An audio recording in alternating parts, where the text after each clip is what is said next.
Bon dia. Anem a parlar avui del teorema de Pitàgores.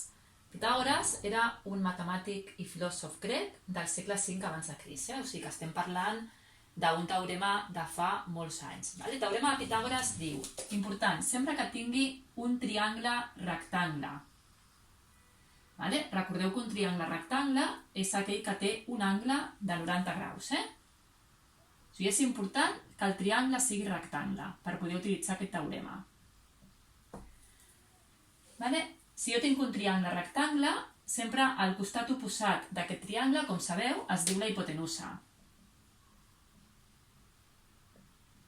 I en canvi, els costats que estan en aquest angle rectangle es diuen els catets. O sigui, aquests es diuen catets.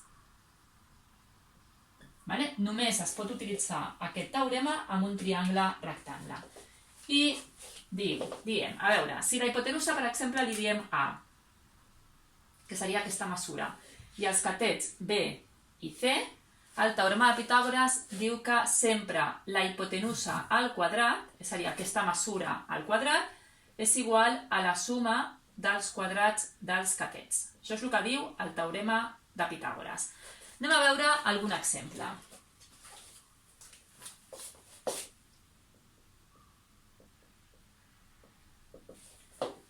És a dir, suposem que jo tinc aquest triangle, que els catets, aquest fa 3 centímetres o 3 metres, 4 metres, i hem de buscar el que fa la hipotenusa d'aquest triangle rectangle.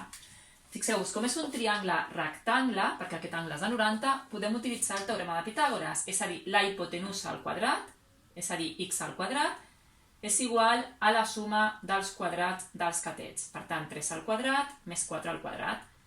X al quadrat és igual a 9 més 16, x al quadrat és igual a 25, i per tant, si x al quadrat és igual a 25, doncs x serà l'arrel de 25, és a dir, x igual a 5 metres. Per tant, la hipotenusa d'aquest triangle rectangle és 5 metres. Jo suposo que això ho heu fet a classe, és a dir, que un quadrat passa a l'altra banda amb més menys arrel. El que passa és que com estem dintre d'un triangle i x és la mesura, no pot ser negatiu. Per tant, aquest quadrat passa només amb arrel de 25. Però què passa si jo tinc un altre triangle, per exemple aquest,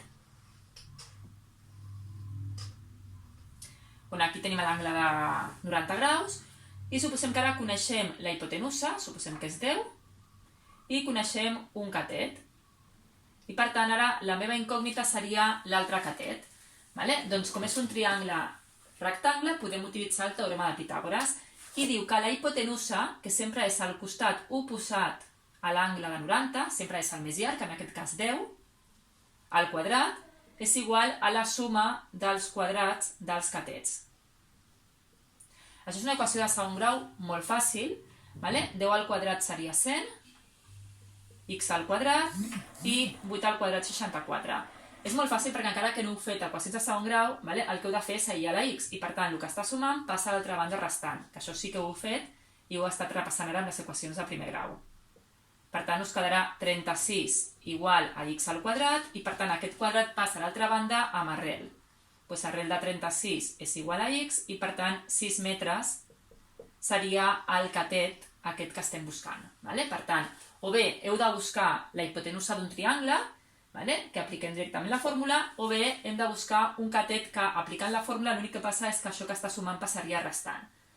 Ara us posaré una sèrie d'activitats de triangles on heu de buscar o bé la hipotenusa o bé el catet, i només una cosa, podria ser que em quedés que la x fos arrel de 12, doncs no passa res, agafeu la calculadora i poseu aproximadament 2 decimals, doncs això seria 3, el que sigui, però fiqueu 2 decimals amb la calculadora, perquè no totes les arrels són exactes, ja ho sabeu.